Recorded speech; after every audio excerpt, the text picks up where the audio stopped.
Hai, balik lagi sama aku di sini. Kalian pernah nggak sih dengar cerita atau mungkin ngalamin sendiri pacaran udah bertahan-tahan, udah kayak cicilan rumah, tahu-tahu putus gitu aja. Nyesek banget kan? Padahal foto-foto di medsos udah kayak prewedding, captionnya udah saling janji sehidup semati, terus tiba-tiba, jedar, hilang semua, kayak ditelan bumi. Nah, hari ini kita bakal kupas tuntas fenomena pacaran lama, putus cepat. Ada apa sih sebenarnya? Kenapa hubungan yang udah dibangun susah payah bisa runtuh dalam sekejap? Yuk, kita mulai dari cerita yang sering banget kejadian. Sebut aja Budi dan Ani. Mereka ini pacaran dari zaman SMA. Dari masih pakai seragam putih abu-abu, sampai akhirnya lulus kuliah dan mulai kerja. Total pacaran, 8 tahun guys. Bayangin, 8 tahun itu bukan waktu yang sebentar. Keluarga udah saling kenal. Teman-teman mereka udah nganggep mereka itu satu paket. Nggak terpisahkan. Kalau ada Budi, pasti ada Ani. Kalau ada acara, undangannya cukup satu, karena udah pasti datangnya berdua. Semua orang udah yakin banget. Budi dan Ani ini bakal berakhir di pelaminan. Mereka udah nabung bareng buat nikah. Udah survei gedung. Bahkan udah ngomongin nama anak nanti mau siapa. Pokoknya, relationship goals banget deh di mata semua orang. Tapi, apa yang terjadi? Tepat di tahun ke-8 mereka, beberapa bulan sebelum rencana lamaran, tiba-tiba sosial media mereka bersih. Foto-foto kebersamaan hilang, status hubungan di Facebook berubah jadi single. Teman-teman pada kaget. Hah? Seriusan? Bukannya mau nikah? Nah, inilah yang sering bikin kita bertanya-tanya. Apa yang salah? Apa yang terjadi di balik layar? Ternyata guys, hubungan yang kelihatan sempurna dari luar, belum tentu sempurna di dalam. Salah satu penyebab utamanya adalah comfort zone yang mematikan. Karena udah terlalu lama bareng, mereka jadi terlalu nyaman. Saking nyamannya, mereka berhenti berusaha, berhenti ngasih surprise kecil, berhenti ngucapin kata-kata manis, berhenti dandan cakep pas mau ketemuan. Semuanya jadi serba biasa aja, serba rutinitas. Ah, dia kan udah pasti jadi milikku, pikir mereka. Padahal, hubungan itu kayak tanaman, harus terus disiram biar nggak layu. Terus, masalah kedua yang sering muncul adalah tujuan hidup yang ternyata beda. Waktu pacaran di zaman sekolah atau kuliah, tujuannya mungkin simple, seneng-seneng bareng, saling support buat lulus. Tapi begitu masuk dunia kerja, prioritas mulai berubah. Mungkin si Budi pengen ngejar karier dulu, pengen S2 di luar negeri. Sementara Ani, mungkin udah ngerasa umurnya cukup dan pengen segera berkeluarga, punya anak. Nah, perbedaan visi misi jangka panjang ini seringkali nggak diobrolin secara serius. Mereka sibuk dengan rutinitas harian, sampai lupa ngobrolin masa depan yang sebenarnya. Pas sadar, ternyata jalan yang mau mereka tuju udah beda arah.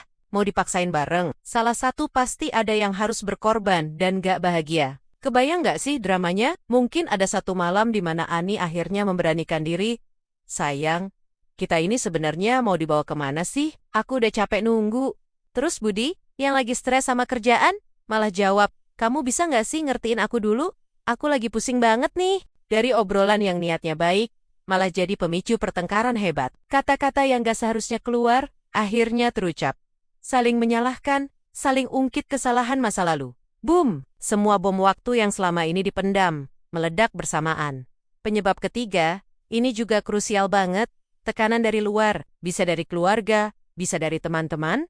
Kapan nikah? Umur udah segitu loh. Si itu udah punya anak 2, kamu kapan nyusul? Pertanyaan-pertanyaan kayak gini. Walaupun mungkin niatnya basa-basi, tapi bisa jadi beban yang berat banget buat pasangan. Mereka jadi ngerasa harus buru-buru nikah, bukan karena mereka siap, tapi karena tuntutan sosial. Akhirnya, keputusan diambil karena panik, bukan karena cinta yang tulus. Dan hubungan yang dibangun di atas kepanikan, itu rapuh banget. Balik lagi ke Budi dan Ani.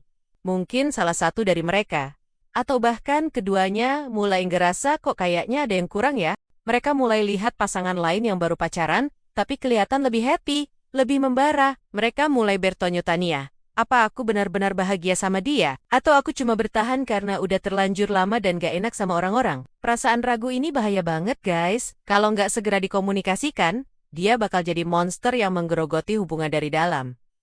Puncaknya, seringkali ada pemicu terakhir. Mungkin bukan masalah besar. Bisa jadi cuma masalah sepele, misalnya lupa ngucapin selamat ulang tahun, atau beda pendapat soal mau makan di mana, tapi karena pondasi hubungannya udah goyah, Masalah sepele ini jadi kayak korek api yang dilempar ke tumpukan bensin, langsung meledak. Pertengkaran terakhir itu biasanya yang paling dahsyat. Semua unek-unek, semua kekecewaan yang dipendam selama bertahun-tahun, keluar semua. Dan di titik itulah, salah satu dari mereka atau keduanya, akhirnya bilang, "Udah, cukup, aku Naira." Kata putus yang terucap setelah 8 tahun itu, rasanya pasti beda. Bukan cuma kehilangan pacar, tapi rasanya kayak kehilangan separuh hidup, kehilangan sahabat, kehilangan partner, kehilangan masa depan yang udah dirancang bareng-bareng. Sakitnya, jangan ditanya. Dunia rasanya runtuh. Teman-teman yang tadinya jadi tim sukses mereka, sekarang bingung harus mihak siapa. Keluarga yang udah deket jadi kanggung, semuanya jadi berantakan. Jadi, pelajaran apa yang bisa kita ambil dari drama pacaran lama, putus cepat ini? Pertama, jangan pernah berhenti berusaha dalam hubungan. Jangan masuk ke comfort zone yang mematikan. Tetap kasih perhatian, tetap jaga api asmara biar nggak padam.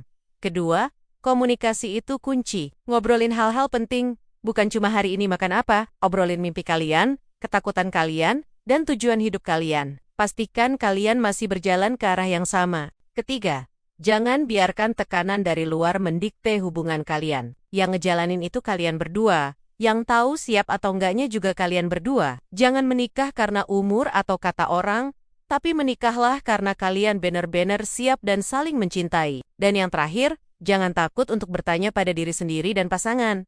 Apakah kita masih bahagia? Jujur sama perasaan itu penting banget. Lebih baik sakit karena kejujuran sekarang, daripada hancur karena kebohongan nanti. Hubungan jangka panjang itu emang penuh tantangan. Nggak selamanya mulus, nggak selamanya indah kayak di film-film. Tapi, kalau kalian bisa melewati semua badainya bareng-bareng, dengan komunikasi yang terbuka dan komitmen yang kuat, hubungan kalian justru akan jadi lebih kokoh. Jadi, buat kalian yang lagi pacaran lama, coba deh evaluasi lagi hubungan kalian.